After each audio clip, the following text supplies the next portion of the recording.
Hello, ladies and gentlemen, and welcome to another show of a street man and a Christian woman.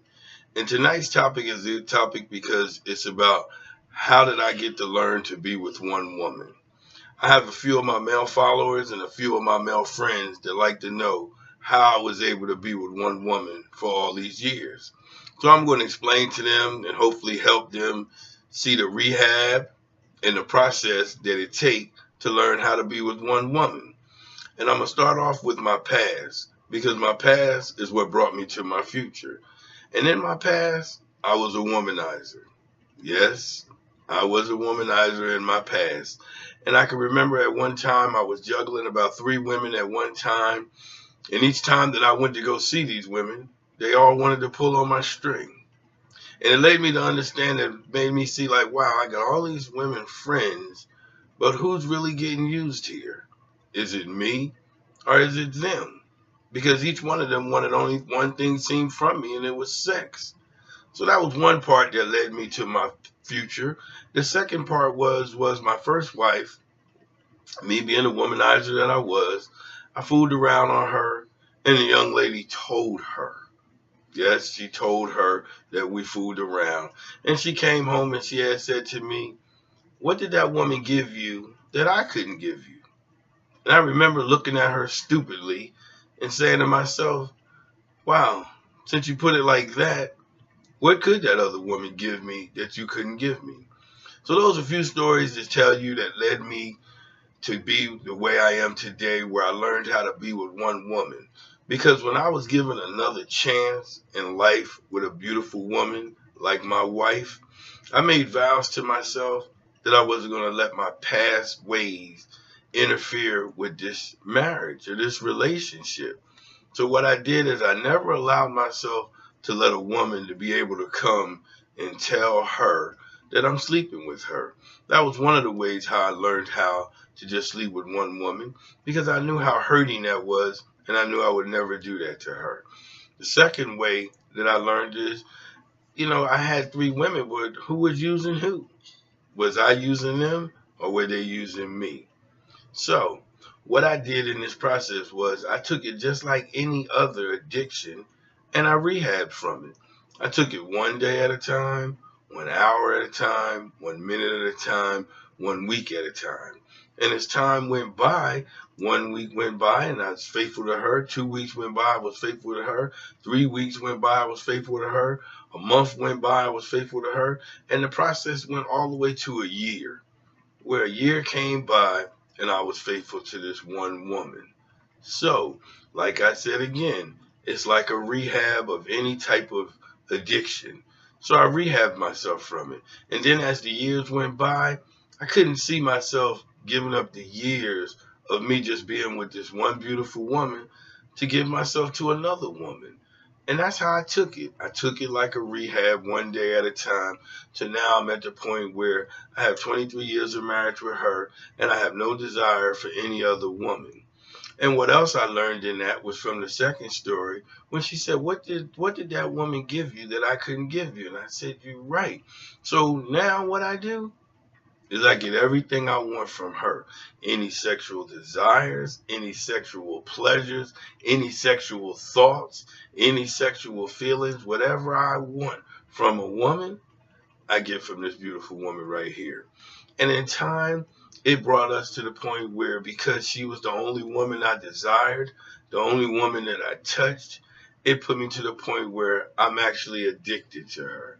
Yes, that's what will come out of it when you learn to just be with that one woman. You'll find yourself just being addicted to her because you don't have any other sexual cravings for a personal, a side piece, a chick on the side. You just have that one woman that's all those women in one. And that's what she means to me. So I hope what I'm saying be able to help my fellow friends, and I hope they be able to ride this ship with me the way we get ready to start it off in the new year. So at this time, we're going to see what Miss Kenyatta got to say, and then I'm going to come back and close. So on to you, Miss Kenyatta. Yes, I have to play a lot of roles being in a relationship with my husband. And a lot of it is sex. Yes. I mean, really. I be a complete woman for him. The one thing that keeps us going is me getting out my comfort zone and becoming these different type of women for him. He desire. He has a big sexual appetite. I mean, it's big too. And I fulfill those things, because if I don't, he will get a side piece or another woman. So I be creative in how I do it, and I give it to him. And that's where a lot of relationships and marriages suffer, because we're so busy. We're so busy with friends, family, other people. We keep a lot of people out of relationship. And the key thing that keeps it going is our sex. Sex is off the chain. That's how he made all these babies. And because of that, he stuck with me. And I became multiple women. And it wasn't easy, but I learned the roles. The one thing I had to learn the role, we have a name. And it's a funny name, but it's a name. You want me to share it? Well, I guess they need to know, Miss Kenyatta, because it's how you kept me. I became a legal hoe. What I mean by that, I had to be his hoe. That's just keeping it real, down and dirty. I had to do these hoish roles to keep him as a man. And I had to do it. And no matter how I felt, I put what I felt to the side, because it wasn't about me. I had to fulfill his fantasy, and them fantasies kept him to me. He belongs to me. His body belongs to me, and my body belongs to him. No matter what it seems like, whether it's large, small, or whatever shape after having kids or whatever, it belongs to him. He caresses it and do what he wants with it. And I give it to him.